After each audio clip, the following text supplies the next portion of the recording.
नमस्कार मैत्रिणींनो, विदर्भ तडकामध्ये तुमचं स्वागत आहे। मी तुमची लाडकी टीना।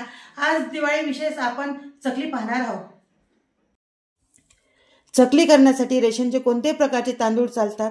2 वाट्या तांदूळ, 1 वाटी चणा डाळ, अर्धी वाटी मूग डाळ, अर्ध्याच्या कमी उडीद डाळ, 1 वाटी पोहे, 1 चमचा ओवा, 2 चमचे साबुदाणा, 1 चमचा जिरं, 2 चमचे धने।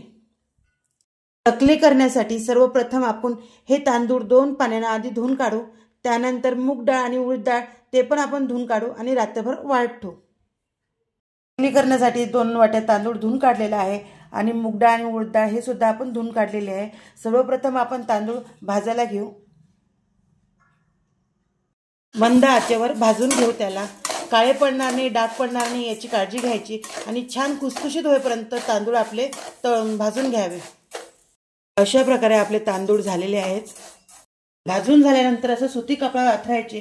ते भाजले असल्यामुळे काय होते की आपण स्टीलच्या परातीत वगैरे काढले तर ते त्याला खाली घाम सुटते आणि ते परत नरम व्हायला सुरुवात होतात। त्याच्यामुळे काय करायचं, सुती कपडा घ्यायचा, असे सुती कपड्यावर थोडंसं पसरून घ्यायचे, छान भाजून घ्यायची।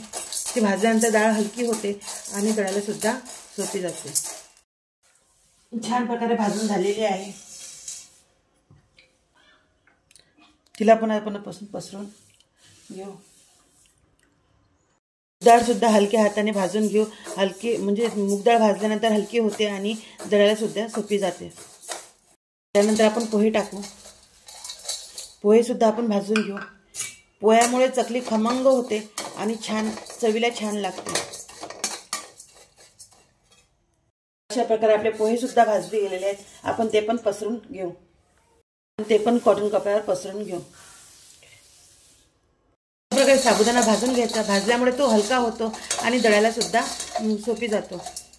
त्याच्यानंतर आपण ओवा ते पण भाजून घेणार आहोत। सगळं भाजून घ्यायचे, जोपर्यंत वास सुटत नाही तोपर्यंत भाजून। पण धान्य जिरे हे पण पसरून घ्यायचे, थंड होतात। थंड होऊ देऊ आणि नंतर दळून आणू। भाजल्यानंतर सर्व हे कपडा टाकून द्यायचे आणि थोडा वेळ थंड होऊ द्यायचं। थंड झाल्यानंतर गिरणीतून दळून आणायचं। हे आपले 1 किलोच्या प्रमाणात आहे। 1 किलो प्रमाणाचं पीठ आहे, तर आपण त्याच्या अर्धा किलोच्या चकल्या करणार आहोत। 6 वाट्या पीठ आहे, तर आपण 3 वाट्याच पिठाची चकल्या करणार आहोत। आपलं 3 वाटे पीठ आहे, तर आपण 2 वाट्या पाणी घेणार आहोत।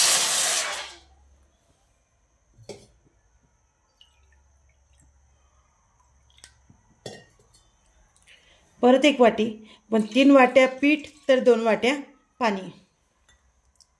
आपण तीळ टाकणार आहोत। 1 चमचा ओवा, 2 चमचे लाल तिखट,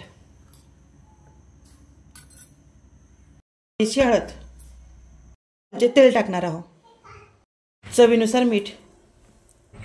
चांगल्या प्रकारे उकळी आली, आपलं पीठ याच्यामध्ये टाकून देऊ आणि गॅस बंद करू आणि मिक्स करून घेऊ। 3 मिनिटं वाफ येऊ देऊ। छान प्रकारे वाफ आलेली आहे। आता आपण याने लोट्याने मळून घेऊ।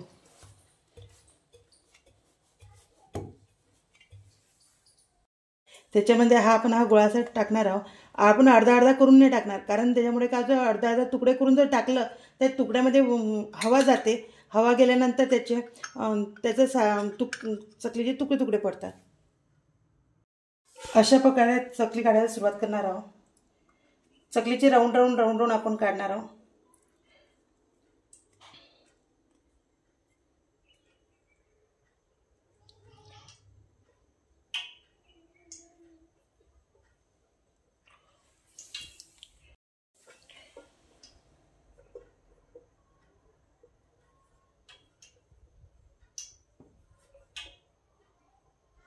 चकली काढायची ही दुसरी पद्धत आहे आपली। अशा प्रकारे आपल्या चकल्या छान प्रकारे झालेल्या आहेत।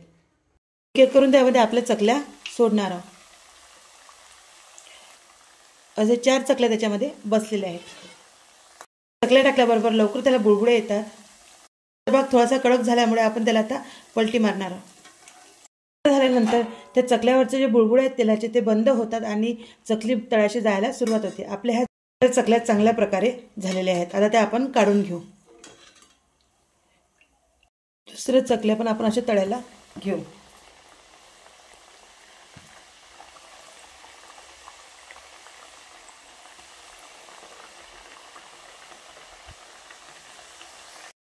किती छान चकली झालेली आहे. रंगही खूप छान आलेला आहे आणि त्याचे काटे पण सुद्धा छान आलेले आहेत आणि कुरकुरीत पण झालेली आहे. कुरकुरीत चकली झालेली आहे आपली. माझ्या चकल्या आवडल्या असतील तर लाईक करा, शेअर करा, सबस्क्राईब करा आणि घरी करून पहा.